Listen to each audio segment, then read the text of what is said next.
BTS band చూసి పిచ్చెక్కిపోయే Indian fans కి, మరీ ముఖ్యంగా సౌత్ కొరియన్ డ్రామాలు చూసే అమ్మాయిలకి మరియు కొరియన్ ఫ్యాషన్ కి అలవాటు పడ్డ అబ్బాయిలకి ఈ వీడియో మీరు చివరి వరకు చూస్తే మీకున్న బీటీఎస్ ఫీవర్ ఖచ్చితంగా తగ్గుతుందని నా నమ్మకం. ఇండియన్స్ నాట్ అలౌడ్ ఇలాంటి బ్యానర్స్ ఆల్మోస్ట్ కొరియాలో అన్ని క్లబ్బుల్లో కనిపిస్తాయి. ఇస్లాం అండ్ హిందూస్ అవుట్.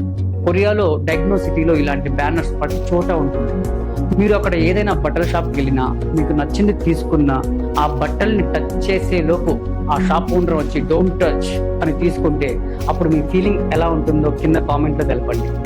ఇలా కొరియాలో ఉండే మన భారతీయులకు చాలా సార్లు అవమానం జరిగింది. When we go for shopping, when we take look at the dresses and all, then they be like, they come very fast, like they'll be sitting and relaxing. They just come dash and they're like, dust it. Okay, I'm not buying. మన భారతీయులే కాకుండా ఫారిన్స్ కూడా ఈ అవమానం చాలా సార్లు జరిగింది. అసలు నిజం ఏంటంటే బ్రిటిషియర్స్ తర్వాత కొరియన్స్ కూడా భారతీయుల్ని అంటరాని వారిగా మరియు చాలా చీప్ గా చూసేవారు. ఒకప్పుడు బ్రిటిష్ వారు మన భారతదేశం లాగానే సౌత్ కొరియాను కూడా పరిపాలించారు. ఇండియా కన్నా తక్కువ ఎకానమీ ఉన్నా కూడా కొరియన్స్ మనల్ని ఎందుకు ఇంత చీప్ గా చూస్తున్నారు, ఎందుకు ఇంత నారో మైండెడ్ గా ఆలోచిస్తున్నారు అనేది తెలుసుకున్నాం. దీనికి 2 కారణాలు ఉన్నాయి. ఈ 2 కారణాలు కనుక మీరు వింటే అంత ఎడ్యుకేటెడ్ గా ఉన్న కొరియా మీద ప్రేమ తగ్గి ఇంత చీప్ గా ఆలోచిస్తున్నారేంట్రా అని మీకు అనిపిస్తుంది. Only for Koreans, no Indians. ఇండియాలో కొన్ని రెస్టారెంట్లు చూసుకున్నట్లయితే ఓన్లీ కొరియన్స్ మాత్రమే అలౌడ్ అని ఉంటుంది, ఇండియన్స్ కి నాట్ అలౌడ్ అని రాసి ఉంటుంది. మన తెలుగు రాష్ట్రాల్లో ఒకటైన ఆంధ్రప్రదేశ్ లో కియా మోటార్స్ మ్యానుఫ్యాక్చరింగ్ ప్లాంట్ దగ్గర 20 నుండి 30 దాకా రెస్టారెంట్లు ఉన్నాయి. ఈ కొరియన్ రెస్టారెంట్లు మనం వెళ్ళి టేస్ట్ చేద్దాం అనుకుంటే అక్కడ ఉన్న మన వాళ్ళకి నో ఎంట్రీ. సరే ఫుడ్ సంగతి పక్కన పెట్టి లోపలికి వెళ్ళి చూద్దాం అంటే అది కూడా నో ఎంట్రీ. ఈ కొరియన్స్ ఇండియన్స్ ని ఎంత చీప్ గా చూస్తారంటే చివరికి ఆ రెస్టారెంట్ లో పనిచేసే వర్కర్స్ కూడా ఇండియన్స్ కాదు, నేపాలీస్. ఇటీవల రాజ్ అనే ఇండియన్ యూట్యూబర్, అతను 9 సంవత్సరాల నుండి కొరియాలోనే ఉంటున్నాడు. అతని ఫ్రెండ్స్ ఢిల్లీ నుంచి కొరియాకు వచ్చినప్పుడు క్లబ్కు తీసుకువెళ్ళమని అడిగేవాళ్ళు. సో నిజానికి ఇతను కొరియాలో ఉన్నా కూడా క్లబ్కి ఒకసారి కూడా వెళ్ళలేదు. సరే ఫ్రెండ్స్ అడుగుతున్నారు కదా అని చెప్పి క్లబ్కి తీసుకెళ్తే క్లబ్ ముందు ఉన్న సెక్యూరిటీ గార్డు వీళ్ళని చూసి ఇండియన్స్ నాట్ అలౌడ్ అని చెప్పేశాడు. సరే అని ఇంకో క్లబ్కి వెళ్ళగా ఆ క్లబ్ లో ఉన్న సెక్యూరిటీ గార్డ్ చాలా అవమానకరంగా వీళ్ళని చూస్తూ ఆ చేతితో కేర్లెస్ గా పో అని పంపించేశాడు. ఇంకా 3వ క్లబ్కు వెళ్ళగా అక్కడ బయటే నో ఎంట్రీ బోర్డ్ అని పెద్దగా రాసింది. ఆ బోర్డు దగ్గర పాకిస్తాన్, ఇండియా నాట్ అలౌడ్ అని ఉండటం గమనార్హం. బట్ ఇక్కడ బాధాకరమైన విషయం ఏంటంటే అక్కడ ఉన్న కొరియన్స్ చోద్యం చూస్తున్నారు కానీ అక్కడ ఉన్న ఇండియన్స్ కి ఏమాత్రం హెల్ప్ చేయలేదు. ఈ మధ్య కాలంలో ముంబైలో ఒక సంఘటన జరిగింది. ఒక సౌత్ కొరియన్ యూట్యూబర్ ముంబైకి వచ్చినప్పుడు కొంతమంది ఆకతాయిలు తనని మిస్బిహేవ్ చేశారు. అప్పుడు అక్కడ ఉన్న ఒక ఇండియన్ వచ్చి ఆమెను సేవ్ చేశాడు. ఈ వీడియో సోషల్ మీడియాలో వైరల్ అయింది. ఈ వీడియో సోషల్ మీడియాలో వైరల్ అయ్యాక మన ఇండియన్స్ ఆమెకే సపోర్ట్ చేశారు. తర్వాత ఆ ఆకతాయిల్ని అరెస్ట్ చేసి జైలుకు పంపుతారు. సేమ్ ఇలాంటి సంఘటనే కొరియాలో రాజ్ కి ఎదురైంది. ఈ విషయాన్ని రాజ్ సోషల్ మీడియాలో అప్లోడ్ చేశాడు. అక్కడ ఉన్న కొరియన్ అడ్మినిస్ట్రేషన్ అసలు కేర్ కూడా చేయలేదు. అంటే దీని అర్థం ఇండియన్స్ ఇక్కడ ఎంత వాల్యూ ఉందో మీకే తెలియాలి. ఇలాంటివి 1, 2 కాదు, ఇలాంటివి చాలా ఇన్సిడెంట్స్ ఈ కొరియాలో చాలా జరుగుతున్నాయి. లేదు బీటీఎస్ గురించి మీకేం తెలుసు, మాకే చాలా బాగా తెలుసు, చాలా బాగుంటాయి అని సొంగ కారిస్తే మన ఇండియాకి అవమానం తెచ్చినట్టే. కొరియన్ విపిఎన్ అనే ఒక బ్రాడ్కాస్ట్ ఛానల్లో ఒక ఇండియన్ అమ్మాయి తనకు జరిగిన సంఘటనను ఆ ఛానల్ వాళ్ళతో షేర్ చేసుకుంది. ఆ అమ్మాయి పబ్లిక్ ప్లేస్ లో కూర్చున్నా అక్కడ కూర్చున్న కొరియన్ వాళ్ళు తనను చూసి లేచి వెళ్ళిపోమనేవాళ్ళు, తనని అంటరాని వారిగా చూసేవాళ్ళని చెప్పింది. ఇలాంటి సంఘటనలు తనకి చాలానే జరిగాయి. ఇంకా చేసేది ఏం లేక అలవాటు చేసుకుంటుంది. ఈవెన్ ఇక్కడున్న చిన్నపిల్లలతో కూడా ఇదే మెంటాలిటీతో ఉన్నారు. ఒక వీడియోలో ఒక అమ్మాయి తన ఫ్రెండ్ కు జరిగిన సంఘటన గురించి షేర్ చేసింది. తన ఫ్రెండ్ కొరియాలో టీచర్ గా వర్క్ చేస్తుంటే అక్కడ ఉన్న స్టూడెంట్స్ ఇండియన్స్ మాకు ఇష్టం లేదు, వాళ్ళు చాలా మురిగ్గా ఉన్నారు అని చెప్తారు. చిన్నపిల్లలే ఈ విధంగా ఆలోచిస్తున్నారంటే ఈ జాతి అహంకారం వీళ్ళ దేశంలో ఎంత లోతుగా కూరుకుపోయిందో మీకే అర్థం కావాలి. దీని వెనకాల చాలా ఇంట్రెస్టింగ్ స్టోరీస్ ఉన్నాయి. సౌత్ కొరియా ప్రపంచంలోని 5th మోస్ట్ ఎడ్యుకేటెడ్ కంట్రీ అయినప్పటికీ వాళ్ళ అందం వెనుక రహస్యాలు ఉన్నాయి. వీళ్ళు ఎక్కువగా బ్యూటీకే ప్రిఫరెన్స్ ఇస్తారు.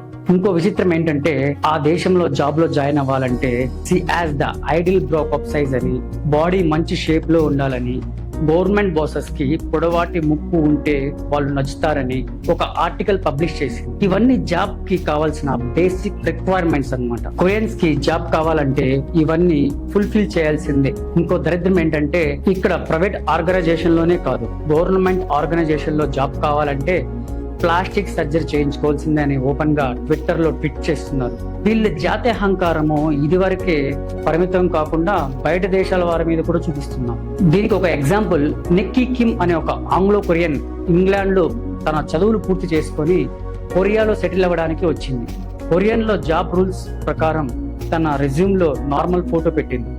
కంపెనీకి ఇంటర్వ్యూకి వెళ్ళేటప్పుడు తాను ఒక రకంగా, ఫోటోలో ఒక రకంగా ఉందని చెప్పేసి ఆ కంపెనీ వాళ్ళు ఇంటర్వ్యూని తిరస్కరించారు.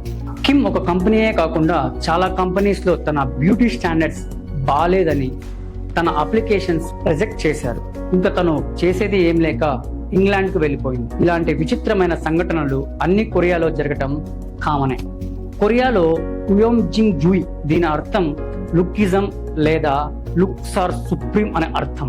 సాధారణంగా ఇండియాలో లేదా బయట దేశాల్లో రెజ్యూమ్ ఇస్తే సరిపోతుంది, కానీ కొరియాలో మాత్రం రెజ్యూమ్ తో పాటు అందంగా ఉన్న ఒక ఫోటో కూడా ఇవ్వాలి. ఎందుకంటే జాబ్ విషయంలో వాళ్ళు బ్యూటీ చాలా మ్యాటర్ అవుతుంది. కొరియాలో 900 కంపెనీస్ మీద ఒక సర్వే చేశారు. ఈ సర్వేలో 60% కంపెనీస్ ఫోటో మ్యాండేటరీ అని రూల్ పెట్టారు. అప్పుడే క్యాండిడేట్ సెలెక్షన్ అనేది లుక్స్ మీద డిపెండ్ అయి ఉంటుంది. వీళ్ళ గవర్నమెంట్ ఈ వివక్ష మీద అడ్డుకోవడానికి ట్రై చేయలేదని కాదు, ట్రై చేసింది. కానీ దీనివల్ల గవర్నమెంట్ కొలాప్స్ అయ్యే సిచ్యువేషన్ కి వచ్చేసింది. 2016లో ఒక ఎంపీ యాంటీ డిస్క్రిమినేషన్ బిల్ ప్రవేశపెట్టాడు. అది లెజిస్లేటివ్ అసెంబ్లీ వరకు పాస్ అయింది, కానీ బిల్లుని అపోజ్ చేస్తూ వచ్చారు. చివరికి చేసేదేం లేక ఈ బిల్లుని రిమూవ్ చేశారు. ఎందుకంటే పార్టీ ఫండ్స్ బిజినెస్ కంపెనీ నుంచే వస్తాయి కాబట్టి, సో వాళ్ళు చెప్పింది వినక తప్పలేదు.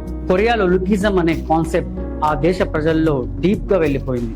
అది ఎంతలా అంటే కొరియాలో స్టూడెంట్స్ గ్రాడ్యుయేషన్ అయిపోగానే వాళ్ళకి గిఫ్ట్ గా ప్లాస్టిక్ సర్జరీ చేపించేవాళ్ళు. ఈ విషయం గవర్నమెంట్ టూరిజం వాళ్ళు వాళ్ళ వెబ్సైట్ లో చాలా గొప్పగా చెప్పుకునేవాళ్ళు. కొన్ని వీడియోస్ లో కొరియన్స్ వాళ్ళ దేశంలో లుకిజం అనే కాన్సెప్ట్ ఉందని నమ్ముతారు. ఇంత లుకిజం ఉన్నప్పుడు బ్యూటీ కంపెనీస్ సైలెంట్ గా ఉంటాయా? ప్రతి చోట, అంటే bus stop, metro station, building terrace పైన కొన్ని యాడ్స్ కనిపిస్తూ ఉంటాయి. సరే, వాళ్ళ చావుని, బట్ స్టిల్ కొరియన్స్ ఇండియన్ ని ఎందుకు అసహించుకుంటున్నారు? దీని వెనకాల 2 రీజన్స్ ఉన్నాయి. ఇంతకుముందు చెప్పినట్టు కొరియాలో అక్షరాస్యత శాతం 96% ఉంటుంది, కానీ ఎంప్లాయ్మెంట్ రేట్ మాత్రం 20% మాత్రమే ఉంటుంది. దీనికి కారణం చదువుకున్న వాళ్ళు చిన్న జాబ్ చేయడానికి ఇష్టపడరు. అక్కడ గవర్నమెంట్ బ్లూ కలర్ వర్కర్స్ ని వేరే దేశం నుండి ఇంపోర్ట్ చేసుకునేవాళ్ళు. ఇంకో విషయం ఏంటంటే ఇండియన్స్ అక్కడ వర్క్ చేయడానికి కొరియన్ వాళ్ళు ఇండియన్ గవర్నమెంట్ తో ఒక ఒప్పందం కుదుర్చుకున్నారు. సో ఇండియన్స్ ఇలా చిన్న పనులు చేస్తుంటారు కాబట్టి కొరియన్స్ ఇండియన్స్ ని చాలా చీప్ గా చూస్తారు. ఇప్పటిదాకా మనం అనుకుంటాం కొరియన్ కి కేవలం చదువుకోవడానికి లేదా ఐటీ జాబ్స్ చేయడానికి వెళ్తుంటాం అనుకోని, కానీ ఇండియన్స్ అక్కడ చిన్న పనులు కూడా చేస్తుంటారు. ఈ వివక్షకి ఇంకో కారణం కూడా ఉంది.